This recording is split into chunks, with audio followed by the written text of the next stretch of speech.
नमस्कार दोस्तों, एक बार फिर से बुद्धा फैक्ट्स चैनल में आपका दिल से स्वागत है। आज की वीडियो बहुत ही खतरनाक होने वाली है। आज मेरे सब्सक्राइब भाइयों के लिए मैं एक वीडियो लाया हूँ और आप एक सक्सेसफुल इंसान बन जाओगे। यकीन मानो कि आप बहुत भाग्यशाली हैं जो आपने मेरे वीडियो पर क्लिक किया। जिंदगी में आपको जो कुछ भी चाहिए सब कुछ मिल सकता है जो आप चाहते हैं। चाहे आपको अच्छा इंसान बनना है या फिर अपनी जिंदगी अच्छे से जिए, उससे पहले मेरे चैनल पर नए हो तो मेरे चैनल को सब्सक्राइब करना ना भूले और एक लाइक इस वीडियो को भी कर लीजिए और अपने खास दोस्तों को भी शेयर जरूर करें ताकि वो इस वीडियो देखकर नाइट फॉल का उपाय जान सकें। आइए शुरू करते हैं। वीडियो हमेशा शुरू से शुरू करें।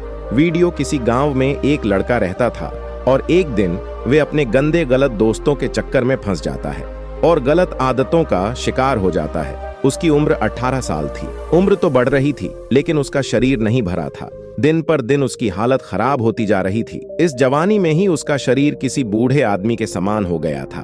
उसके घर वाले उसका यह हाल देख देख कर उसके भविष्य के बारे में सोच सोच के बहुत चिंतित रहते थे और एक दिन उस लड़के को किसी अच्छे से डॉक्टर के पास लेके गए और तब डॉक्टर ने उस लड़के के शरीर में प्रोटीन और विटामिन की भारी कमी बताई और कुछ दवा देखें उन बाप बेटे को वापस भेज दिया। लेकिन प्रोटीन और विटामिन लेने के बाद भी उसकी हालत में कोई सुधार नहीं हुआ और धीरे धीरे यह बात पूरे गांव में फैल गई।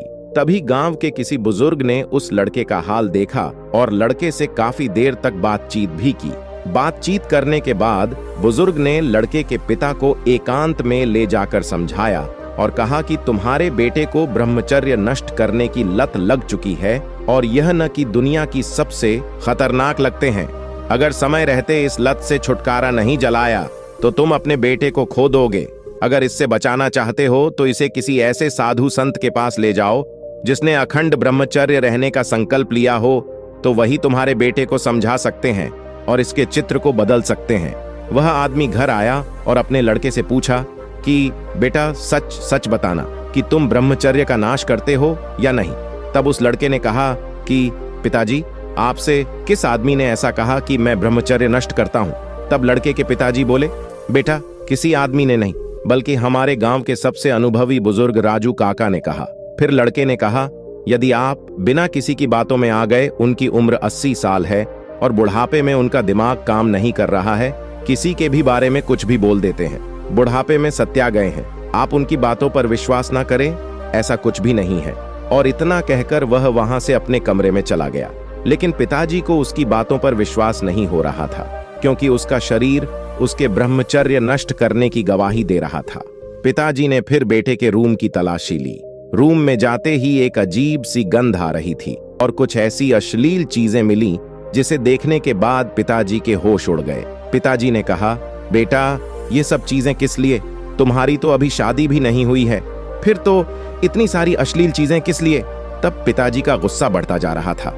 बेटे ने कहा कि सारी चीजें मेरी नहीं हैं, मेरे दोस्त, मेरे पिताजी चिल्ला के बोले, तो ये सारी अश्लील चीजें तुमने अपने दोस्त क्यों नहीं? बेटा पिताजी के सवाल का उचित जवाब ना दे पाया, लेकिन फिर भी पिताजी ने बेटे पर हाथ नहीं उठाया और प्यार से समझाने की कोशिश की और कहा, देखो बेटा, मैं जन्म का संग क्यों, कर्म का नहीं। तुम जैसा कर्म करोगे वैसा ही तुम्हारे भविष्य बनेगा। इस गंदी गलत आदत से तुम्हें जीवन में कुछ भी हासिल नहीं होगा। तुम्हारे शरीर को बीमारी का पता लगाने के चक्कर में मेरे ऊपर लाखों रुपए कर्ज हो गया। तुमने मुझे कहीं का ना छोड़ा, तुमने मेरे और अपने सपनों पर पानी फेर दिया। और इतना कहकर बाप की आंखों से आंसू छलकने लगे। पिता का चेहरा देखकर बेटे ने कहा, पिताजी मैं वादा करता हूं आपसे कि जब तक मेरी शादी नहीं होती तब तक मैं ब्रह्मचर्य का नाश नहीं करूंगा। और अपने पिता से वादा करने के बाद 1 महीना तक की अपने आप को जैसे तैसे रोक पाए और फिर से ब्रह्मचर्य का नाश करने लगा।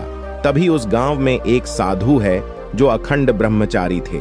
जब उस आदमी को इस बात का पता चला तो वह तुरंत उस साधु के पास पहुंचा और अपनी समस्या बताने लगा और कहा कि साधु जी, मेरा बेटा पिछले साल से ब्रह्मचर्य नष्ट कर रहा है, कृपया आप उसे सही रास्ता दिखाएं और उसे बचाएं। साधु जी ने उस बात को सुना पर कहा कि आप अपने बेटों को कल सुबह बैंक इसी में लेकर आइए और वहीं पर मैं आपको उपाय बताऊंगा।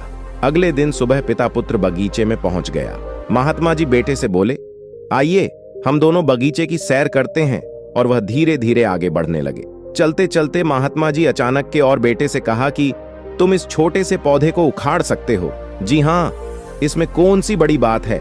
और ऐसा कहते ही बेटे ने आसानी से पौधे को उखाड़ दिया। फिर ताकि बर्थडे और थोड़ी देर बाद महात्मा जी ने थोड़े बड़े पौधे की तरफ इशारा करते हुए कहा, क्या तुम इसे भी उखाड़ सकते हो? बेटे को तो मानो इस समय कितना मजा आ रहा हूं। वह तुरंत पौधा उठाने में लग गया और इस बार उसे थोड़ी मेहनत लगी, पर काफी प्रयत्न के बाद उसने इसे भी उखाड़ दिया।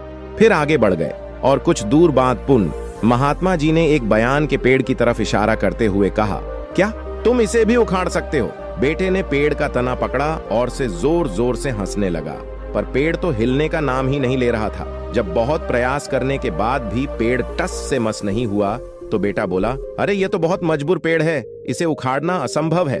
फिर महात्मा जी ने उसे प्यार से समझाते हुए कहा, बेटा ठीक ऐसा ही बुरी आदतों के साथ होता है। जब भी नहीं होती हैं तो उन्हें छोड़ना आसान होता है, पर जैसे जैसे पुरानी होती जाती हैं उसमें छोड़ना बहुत मुश्किल हो जाता है। बेटा उनकी बात समझ गया था और उसने यह प्रथम किया, प्राण लिया कि आज के बाद वह कभी भी गंदी आदतों का शिकार नहीं बनेगा, कभी भी ब्रह्मचर्य नष्ट नहीं करेगा। तो दोस्तों, आज की यह कहानी आपको कैसी लगी हमें कमेंट बॉक्स में जरूर बताएं। अगर कहानी अच्छी लगी हो तो वीडियो को लाइक करें, चैनल को सब्सक्राइब और नोटिफिकेशन बेल को ऑल पर सेलेक्ट करें ताकि ऐसी वीडियोस आप देख सके। मिलते हैं फिर एक नई वीडियो के साथ, तब तक आप अपना ख्याल रखें। धन्यवाद। नमो बुद्धाय।